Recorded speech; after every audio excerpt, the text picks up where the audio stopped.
이사야서 42장의 내용 보면 두 종류의 종이 등장합니다. 1절부터 16절 이때까지 등장하는 표현에서 여호와의 종, 이 표현은 하나님께서 장차 자기 백성들을 위해서 보내실 메시아를 궁극적으로 예언해 주는 표현이고요.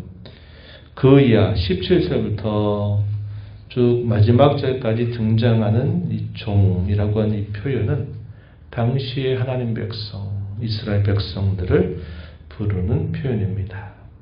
그래서 앞에 전반부에 묘사되는 종은 하나님의 뜻을 온전히 이루실 종으로 묘사가 되지만 그 이후에 등장하는 종, 당시 그 하나님을 섬겼던 당시 백성들의 그 상황에 대해서는 영적인 무지, 또 무감각, 또 깨닫지 못함, 이런 것들에 대하여 하나님께서 말씀하시는 내용이 나타납니다.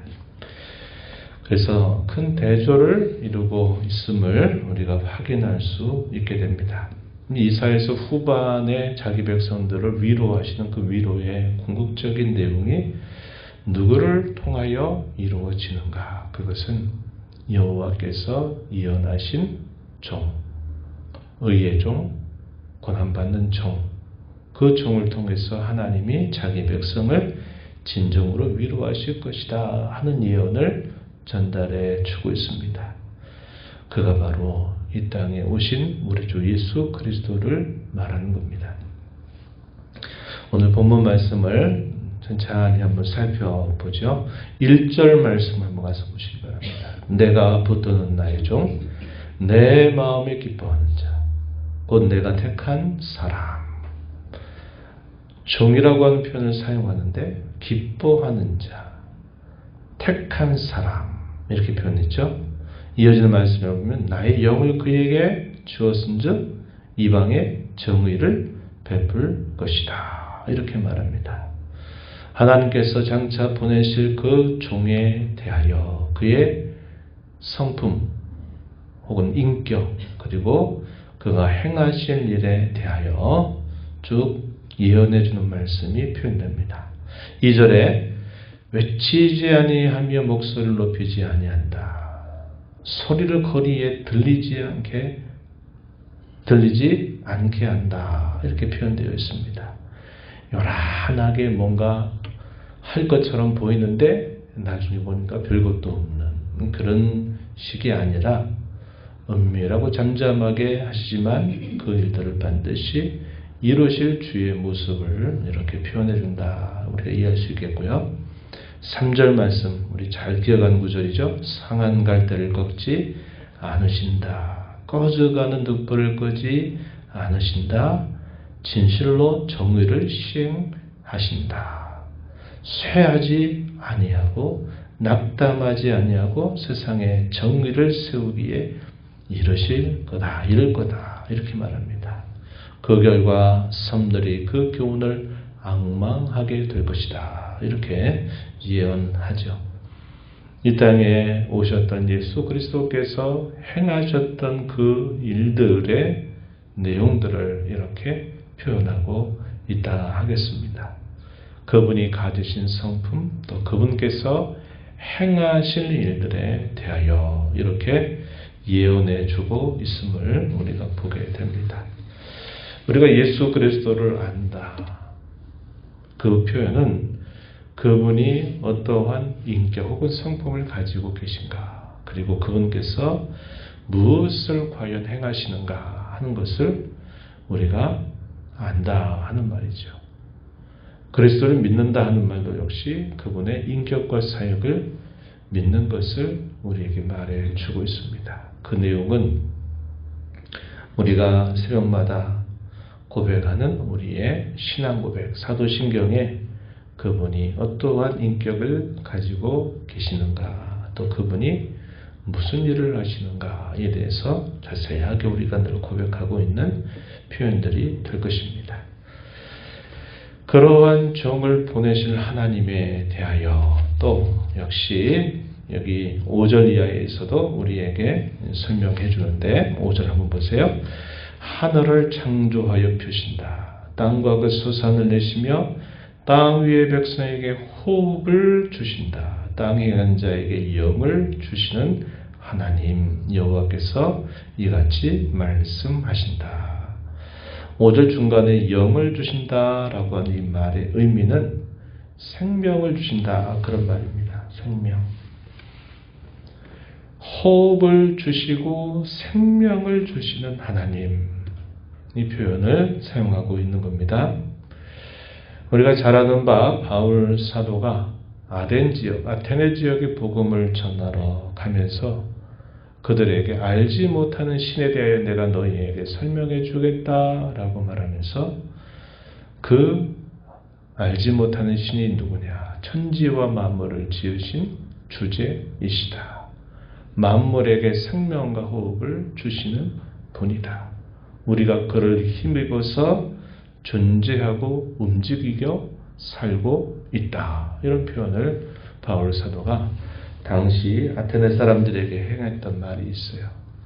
여기 우리가 읽은 이 말씀 5절에서도 하나님은 창조하신 분, 땅의 모든 소산을 만들어내시는 분, 사람에게 생명과 호흡을 주시는 분이시다. 그분이 이같이 말씀하신다. 이렇게 표현했습니다.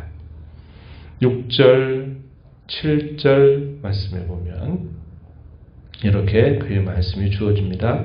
나 여호와가 의로 너를 불렀은즉 내가 내 손을 잡아 너를 보호하며 너를 세워 이방의 언약과 이방의 빛이 되게 백성의 언약과 이방의 빛이 되게 한다. 이것도 역시 인용되고 있는 말씀이죠. 신약 성경 누가복음 2장에 보면 이 말씀을 그대로 그리스도에게 성취되고 있음을 인용해 주고 있는 구절입니다.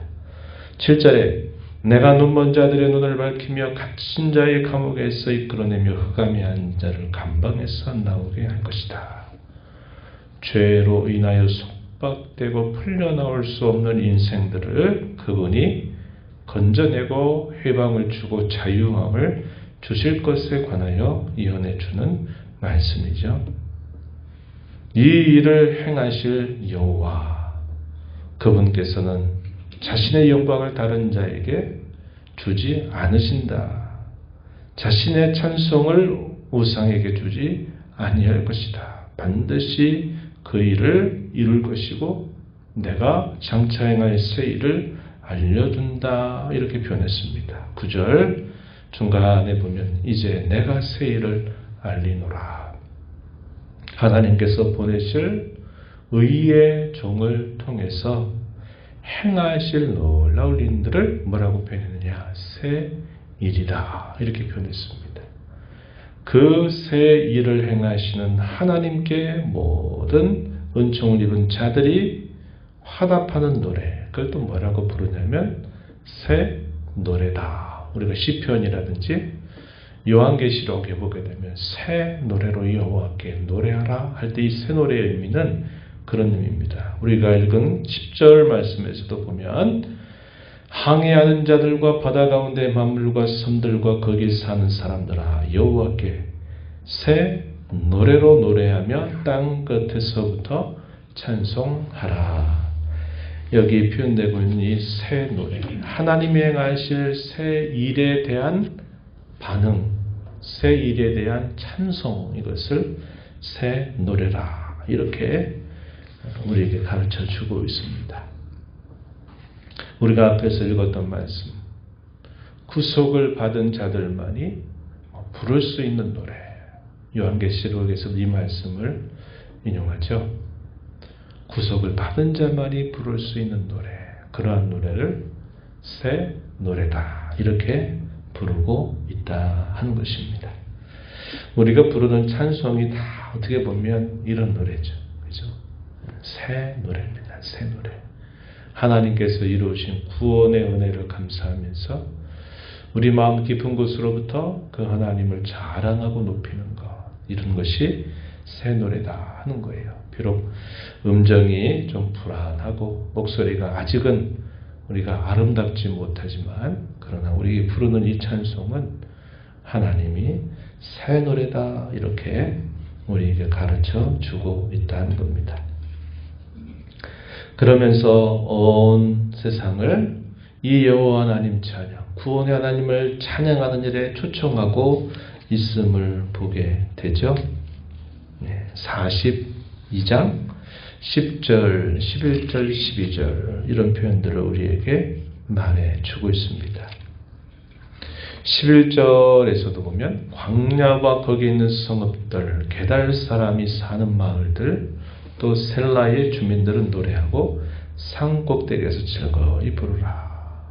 여호와께 영광을 돌려라. 섬들 중에서 그의 찬송을 전하라.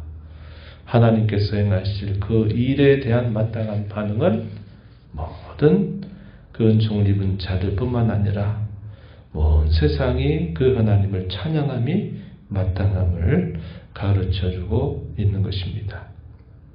13절 이하에 보면 하나님께서 이런 모든 일들을 경영하시고 이런 모든 일들을 행하실 것에 대해서 표현하죠.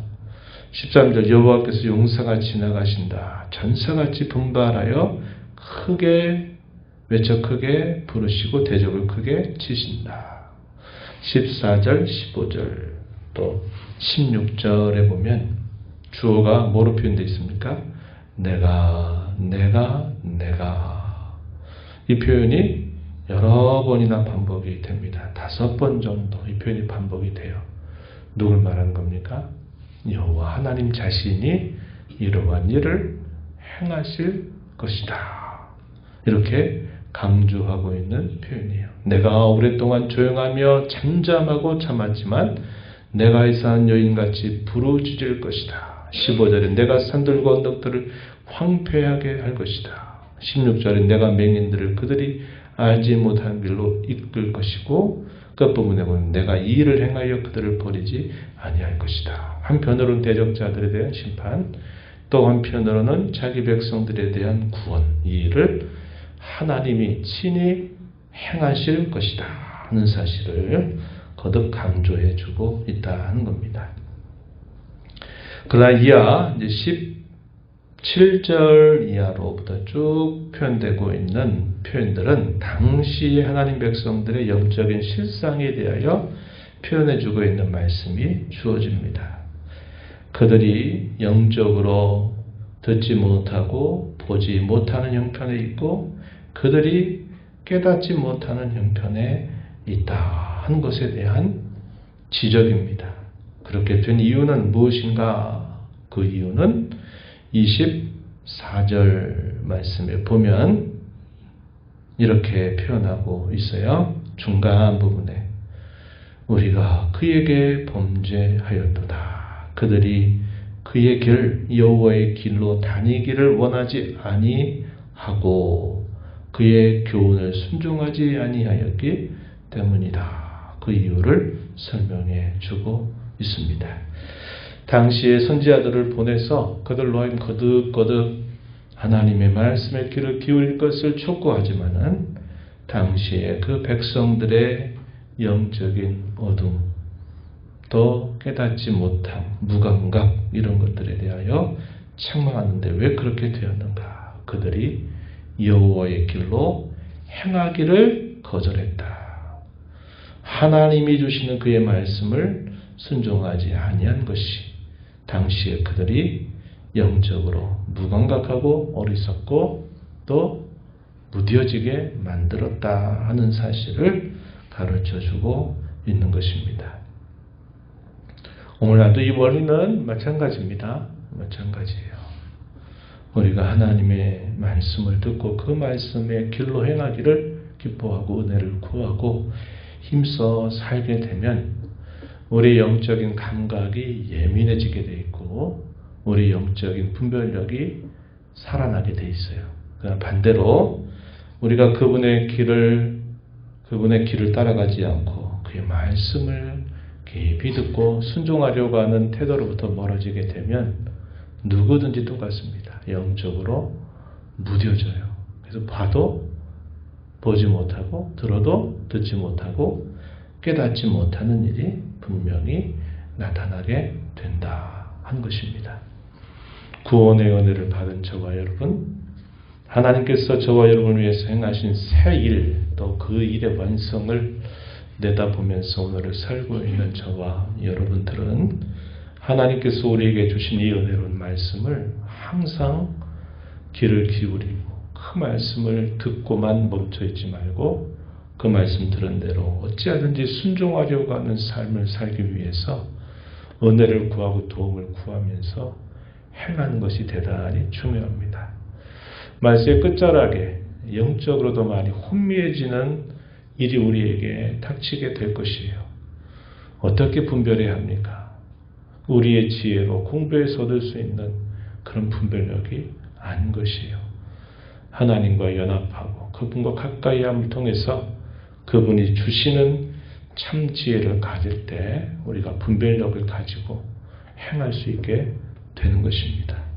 구원의 은혜를 감사하면서 우리가 늘 그의 법과 그의 교훈의 길을 위로 살기를 작정하고 살아가므로 이러한 영적인 무지와 목매에 빠지지 않도록 늘 깨어서 주와 함께 동행하며 주의 뜻을 행하며 살아가도록 은혜 달라고 간절하게 기도하며 힘써가는 복된 하루가 되기를 진심으로 바랍니다. 하나님 아버지 감사합니다.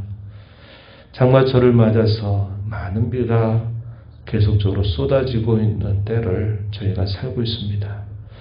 이로 인하여 또 많은 피해를 당하지 않을까, 또 지방에 사는 사람들, 또 많은 사람들이 이런 일로 어려움을 당하지 않을까 하는 염려가 저희에게 찾아옵니다. 하나님께서 이 땅의 백성들, 또 주의 자녀들을 긍휼히 여겨 주셔서 이런 모든 일 속에서도 주께 주신 안전과 평안을 얻도록 늘 인도해 주시기를 바랍니다. 오늘도 저희에게 약속하신 이 구원의 약속의 말씀을 또 읽고 들은 자로 이미도 그리스도 안에 저희들을 품어주셔서 구원의 은혜를 받게 하신 그 은혜에 감사하고 완성될 그 날을 기다리면서 오늘도 주님이 주시는 은혜로운 말씀에 언제나 귀를 기울이고 또 저희 마음을 잘 살펴서 그 길로 행하기를 다짐하고 힘써가는 저희가 되게 하여 주셔서 분별력이 어느 때보다 필요한 그 시대를 살아가는 저희들에게 영적인 무감각, 무지, 목매가 있지 않도록 하나님 인도하여 주옵소서. 은혜의 보좌 변화와 아버지 은혜를 구하는 모든 심령들의 간구를 기울여 주시고 응답해 주시기를 바라옵고 예수님 이름으로 기도하옵나이다. 아멘.